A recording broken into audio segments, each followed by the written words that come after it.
Hello guys, welcome to Pitching in Line. So before we talk about yesterday's match, and we had some unfortunate news yesterday of passing away of former Australian cricketer and now commentator Dean Jones.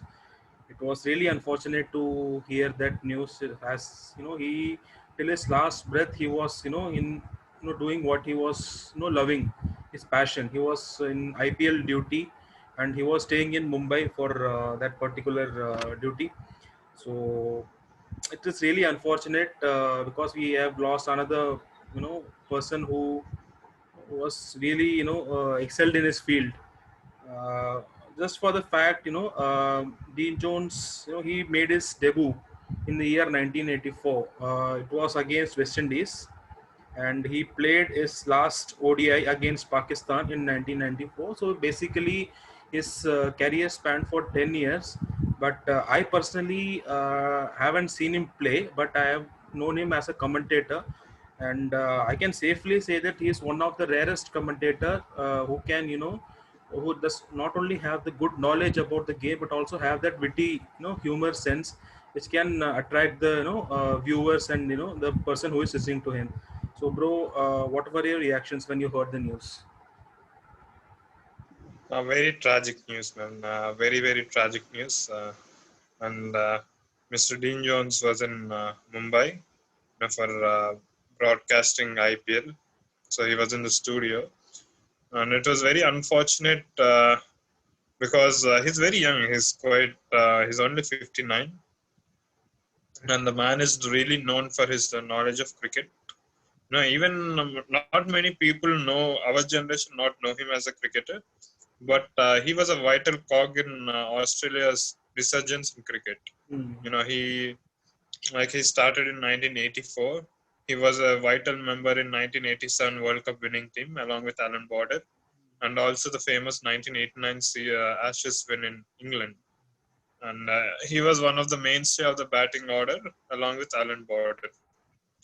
And he was one of the first people who started wearing sunglasses and playing the match. So you can understand how extravagant that person was. And when it comes to commentary, life after retirement, he was someone who was deeply into statistics. He wasn't this person who would be like, there's this one person who scored most number of runs. He would look at a particular batsman, the number of runs he scored at that particular position and at what kind of situations. So his statistical acumen was way ahead of its time. And according to the sources, he was also a very good one-day player because by the time he retired in 1994, he ended up scoring 6,000 runs. And during those days, 6,000 runs are quite a lot of runs Mm. because cricket was transitioning from test cricket to one-day cricket. And we have definitely lost a very good soul. And hopefully his family and everybody cope up with his death because it's a shocking news for everyone in the cricketing fraternity. And let's hope he rests in peace. So now let's talk about the match yesterday. That was between Kings 11 Punjab and Royal Challengers Bangalore.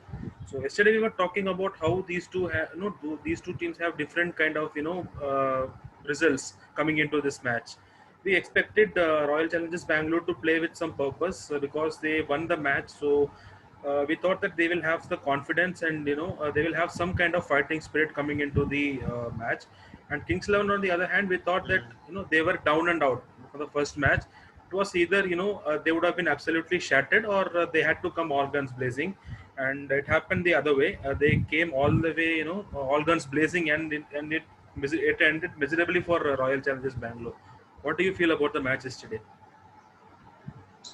Yeah, I mean, it was very one-sided match. But Kings 11 Punjab thoroughly deserved it. They thoroughly deserved it. And like as usual, team which has won the toss has opted to field again. And Kings 11 was asked to bat first. And KL Rahul, we talk a lot about him. Like how talented batsman he is and everything. And he's finally showing that. on a consistent basis, especially from this year. We have seen him perform really well in New Zealand series.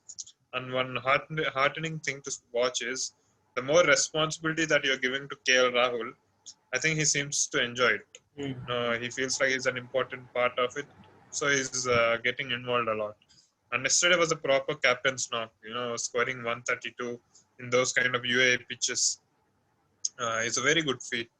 And yeah, this is a fact that 132 is the highest score scored by an IPL captain. So he got a new record in his feather, Also an Indian. and hopefully, Highest score by an Indian. yeah, okay, highest score by Indian too. I didn't know that. Thank you. And and coming to RCB's bowling, right? I think they kind of, I mean, I think Kohli didn't use his bowling very wisely. I think it's important to give you a strike bowler when the batsmen are going after you. So Kings XI Punjab were very smart, and I give this all credit to KL Rahul. Unlike Sunrisers, they actually played him out. They only scored 25 runs, but and then they didn't lose wickets and they went after him. And there were two crucial drop catches by captain himself, Virat Kohli. The first catch was dropped when he was batting on 83. So, which means that KL scored extra 49 runs. What do you say about extra 49 runs? How was it into the context of the game? What do you think?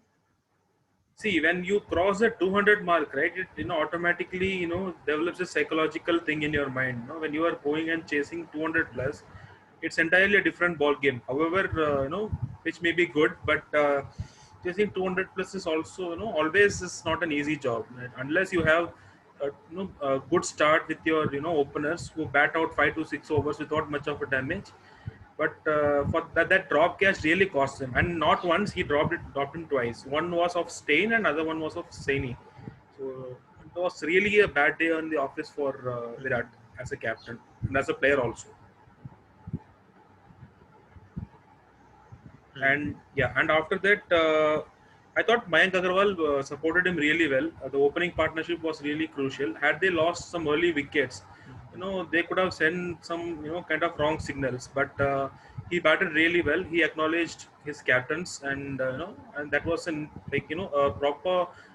Even though he didn't score 50, 60 runs, but the start he made sure that he put his team into a comfortable position.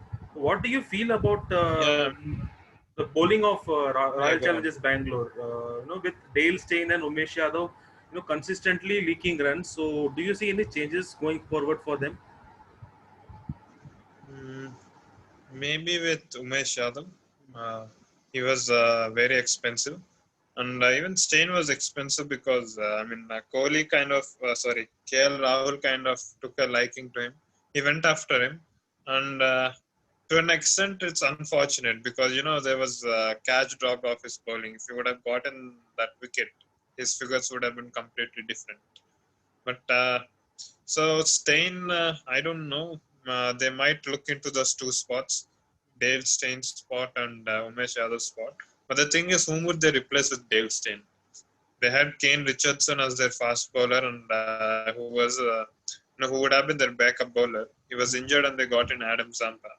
So, so I don't. There's no other foreign bowler if you want to replace So, there is one the. option for them actually. If they want, they can drop It's with the. Josh Philippi. They can drop Josh Hmm, Philippi and bring in Isuru Udana. And if they want to persist with Stain, they can, because they don't have Chris Morris available now. He is having a side strain injury, so even if they want, they can't hmm. play him. So I think for the time being, I think they will persist with Stain at least for a match or two. And I think it will be Josh Philippi who will be losing his spot for maybe for Udana. That's what I think, because he's an all-rounder and kind of a death bowler, which RCB now desperately need. So I think that will be the change they will look into. Yeah, and we'll end up with Kings 11's batting. One point I would like to make is, Kings 11, they they concentrated on building partnerships. Mayank Agarwal and KL Rahul, they complemented each other well. Then you had Pooran and KL Rahul, who kind of batted for a while. Then again, Karun Nair and very calculative, very smart. The risks that they were taking, right? Everything was very, very planned. The bowlers they were targeting. I really loved his innings. So far, it's the best innings of the IPL. So coming to RCB's innings, I mean they got a disaster start. I mean you're chasing about 200 and you would like to go out of a flyer, but these people were like 4 for 3. Mm. Top three batsmen gone. Padikkal, there were a lot of expectations from him after the first match, and he couldn't really replicate it in this match. And that's the thing. That's the thing about IPL. He played one match well, but that's what I would see about how consistent he will be going through the tournament. What did you think about RCB's batting? RCB's batting, they needed a solid start when you were chasing 200 plus. But I was like, a bit confused with Virat Kohli's, demotion. He thought of sending Philippi ahead of him. I thought that was a little bit strange decision. Yeah, even though he agreed that Philippi is a kind of batsman who likes to bat above the order, and he has done it for Mm, Sydney Sixers in BBL. But I think these conditions here in Emirates and in Australia, it's completely different. The bounce, the very everything mm, differs, right? So I don't now after seeing yesterday's approach by Philippi, I don't think he will be given one more chance.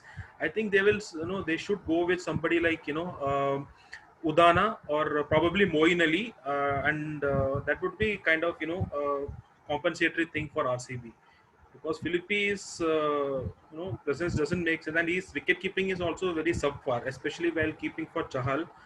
I think you need a better wicket keeper yes. than him. So I think Parthiv might come in. That's what it looks like. Okay. Would you keep the option of keeping AB de Villiers as a wicket keeper? If he is ready, then yes. But if he is kind of hesitant about keeping again, then we have to search for the options of dropping an Indian bowler, bringing in Patel, and Mm, playing extra all rounder in Udana or Moeen Ali. I think that will be the option. There will be some kind of chop and changes next match for RCB. That's for sure, 100%. mm. Okay. And I think one thing RCB should have concentrated is, the match was done and dusted, Mm. very early. After the power play itself, we kind of knew that RCB is not going to win. And when they especially lost 6, 7 wickets, right? Instead of going after the bowling, I think they should have tried to play out the 20 overs and score few more runs. May not be like 8 runs per over or 10 runs per over. You can't expect that from lower order. But somehow they should have tried to play out the 20 overs because net run rate will be very, very important. We have seen last season Mm. one team. There were 3 teams which were tied on the same point, but one team qualified because of the net run rate. So net run rate is very, very important, and I think they dented it by a huge margin. Like they lost by 97 runs, and this will be a really shot in the arm for them going into the playoffs. Okay, that's it about Kings 11 and RCB match. We'll see you guys tomorrow. Bye bye. Bye bye.